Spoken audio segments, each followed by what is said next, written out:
জান্নাতের এই ঘটনাটা শুনে আপনি খুশিতে কেঁদে দিবেন।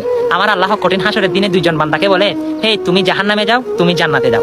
যে কে জান্নাতি বলেছে সে দূরে দূরে জান্নাতের মধ্যে ঢুকে যাবে, আর যে জাহান্নামে যেতে বলছে সেও দূরে দূরে জাহান্নামের দিকে ধাবিত হতে লাগলো।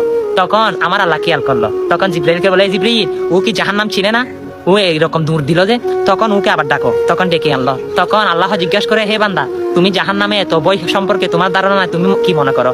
তখন সে বান্দা বলে, আল্লাহ দুনিয়া থাকাকালীন আপনার কথা শুনি নাই, হাসরের ময়দানে কোটি কোটি নবী রাসূল এবং মাকলুকার সহ তাদের সামনে যদি আমি আপনার কথা শুনে যদি দৌড়িয়ে জাহান্নামে না যাই, কেমন দেখা যায়?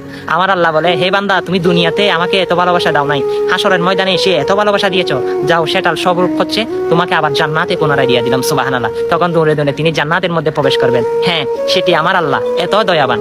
অবশ্যই সেই আল্লাহর প্রেম ভক্তি নিয়ে তার ভিডিওগুলো সকল মুসলমানের কাছে পৌঁছে দেন। আমরা তো দুনিয়া এসেছি আল্লাহর গোলামি করতে, আল্লাহর গোলাম হিসাবে পরিচয় দিন। ভিডিওটা শেয়ার করে দিন। আমিন।